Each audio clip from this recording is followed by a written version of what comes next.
Hello guys अस्सलाम वालेकुम। तो कैसे आप लोग? उम्मीद करते हो आप लोग बहुत बढ़िया होगे और अच्छे से अपने एग्जाम की तैयारी भी कर रहे होंगे। तो ये है हिंदी का पार्ट 1 में मैं आप लोग को ऑब्जेक्टिव क्वेश्चन कराई थी और पार्ट 2 में भी आज मैं ऑब्जेक्टिव क्वेश्चन कराई थी, क्योंकि ऑब्जेक्टिव क्वेश्चन इतने ज़्यादा हैं कि एक वीडियो में पूरा कवर कराना थोड़ा मुश्किल है, इसलिए मैं इसका पार्ट 2 कर दी। ठीक है, अब आप लोग को पार्ट 3 में सब्जेक्टिव क्वेश्चन कराऊंगी और पार्ट 4 में आप लोग को व्याकरण यानी कि ग्रामर में जो जो क्वेश्चन आने वाले इंपॉर्टेंट वो मैं कराऊंगी। यानी कि हिंदी का आप लोग को 4 पार्ट आएगा।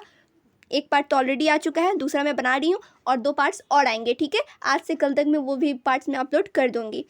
तो चलो आगे मैं आप लोग को सारा ये करा देती हूँ क्वेश्चन। और हाँ, इसका जो PDF आप लोग को वीडियो के डिस्क्रिप्शन में मिलेगा, जैसा कि मैं हर वीडियो में आप लोग को कहती हूँ। तो चलिए यहाँ पे जो सबसे पहला जो सवाल है, सवाल नंबर 1, लेखक भीष्म साहनी के भाई का नाम क्या था? तो ये है ऑब्जेक्टिव। तो ऑब्जेक्टिव में आप लोगों को ऑप्शंस रहते हैं, आप लोग को पता ही होगा इसका जो तरीका है। तो यहाँ पे डायरेक्ट आंसर लिखा हुआ है। ठीक है, यहाँ पे ऑप्शन नहीं है, यहाँ पे डायरेक्ट आंसर दिया हुआ है। लेखक भीष्म साहनी के भाई का नाम बलराज था। फिर जो दूसरा सवाल है, बलराज किस पत्रिका के सह संपादक के रूप में कार्य कर रहे थे? तो बलराज नई तालीम, ठीक है, नई तालीम पत्रिका के सह संपादक के रूप में कार्य कर रहे थे। फिर जो नेक्स्ट क्वेश्चन है, कांग्रेस का हरिपुरा अधिवेशन कब हुआ था? तो कांग्रेस का हरिपुरा अधिवेशन सन 1938 में हुआ था, 1938 में हुआ था। फिर जो नेक्स्ट क्वेश्चन है, वर्धा स्टेशन से सेवाग्राम तक का फैसला किसके द्वारा तय करना पड़ता है? तो वर्धा स्टेशन से सेवाग्राम तक का फासला तांगे या इक्के द्वारा तय करना पड़ता है। फिर नेक्स्ट क्वेश्चन है, लेखक भीष्म साहनी सेवाग्राम किसके पास गया? तो लेखक भीष्म साहनी अपने भाई बलराज के पास गया।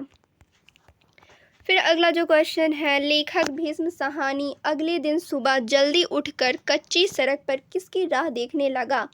तो गांधी जी की राह देखने लगा। फिर आगे है दूसरा सवाल, लेखक भीष्म साहनी का परिचय गांधी जी से किसने करवाया? तो लेखक भीष्म साहनी का परिचय गांधी जी से भीष्म साहनी के भाई ने करवाया। तो महादेव देसाई कौन थे? ये दूसरा क्वेश्चन है। महादेव देसाई कौन थे? तो महादेव देसाई गांधी जी के सचिव थे। महादेव देसाई गांधी जी के सचिव थे। फिर नेक्स्ट है, आप कई साल पहले हमारे शहर रावलपिंडी में आए थे, किसने किससे कहा? रावलपिंडी में आए थे। ठीक है, रावलपिंडी में आए थे, किससे कहा? तो लेखक भीष्म साहनी ने गांधी जी से कहा। फिर आगे है दूसरा सवाल, लेखक ब्रजमोहन व्यास कौशाम्बी किस सन में गया था? तो सन 1936 में, 1936 में गया था। फिर नेक्स्ट है, कौशाम्बी से पसोवा कितनी दूरी पर स्थित है? तो कौशाम्बी से पसोवा 2.5 मील की दूरी पर है।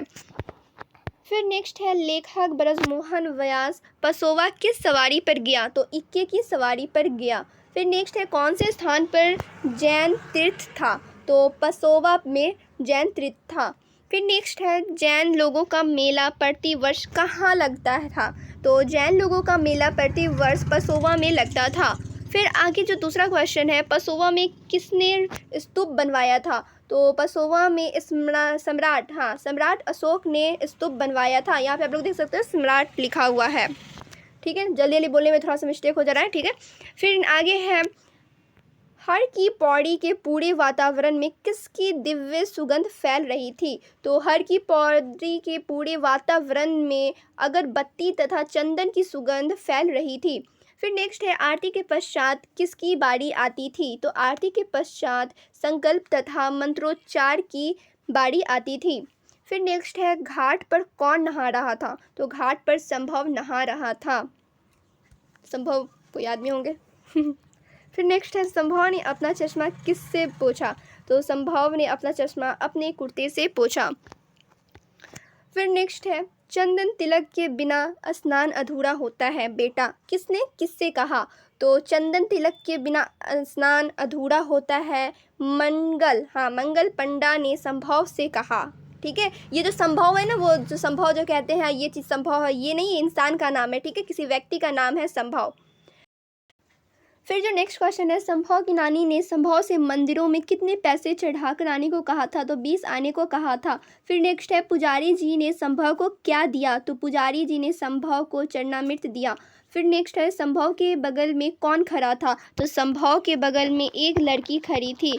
फिर जो अगला क्वेश्चन है, ये तो लाइफ स्टोन है, सिकड़ी जीन किसने किससे कहा? तो शेखर ने रूप से कहा। फिर नेक्स्ट क्वेश्चन है, भेरे राह में आने पर महीप की दृष्टि कुत्ते पर थी, लेकिन शेखर तथा रूप की कहाँ थी? तो भेरे चरा रही 14-15 साल की लड़की पर थी। फिर जो नेक्स्ट क्वेश्चन है, कभी किसी प्रेम की भी चढ़ाई चढ़ी, किसने किससे कहा? तो शेखर ने रूप से कहा। ठीक है, फिर जो सबसे आखिरी जो सवाल है हमारा, इस समय रूप की आयु कितनी थी? तो इस समय रूप की आयु 24 बरस थी। तो ये था कुछ ऑब्जेक्टिव क्वेश्चन, ये था हिंदी का पार्ट 2। पार्ट 1 में मैं आप लोगों को ऑब्जेक्टिव क्वेश्चन कुछ कराई थी, कुछ बच गए थे, तो इस वीडियो में मैं कवर कर दी हूँ। अब जो हिंदी के जो पार्ट 3 आएंगे उसमें आप लोगों को मैं सब्जेक्टिव क्वेश्चन कराऊंगी, और पार्ट 4 में आप लोगों को व्याकरण की क्वेश्चन मैं कराने वाली हूँ। तो इतना आप लोग कंप्लीट कर लो, क्योंकि एग्जाम को अब ज़्यादा दिन बचे नहीं, इतना आप लोग अच्छे से डन कर लो। उसके बाद मैं जैसे ही आप लोगों को पार्ट 3 अपलोड करूँगी, आप लोग सब्सक्राइब तो करके रखे हुए मेरे चैनल को, नोटिफिकेशन भी ऑन रखना, जैसे वीडियो अपलोड करूँ आप लोग को नोटिफिकेशन मिल जाए। ठीक है, फिर मिलती हूँ दूसरे वीडियो में। जब तक अपना ख्याल रखें और एग्ज़ाम की तैयारी करते रहें।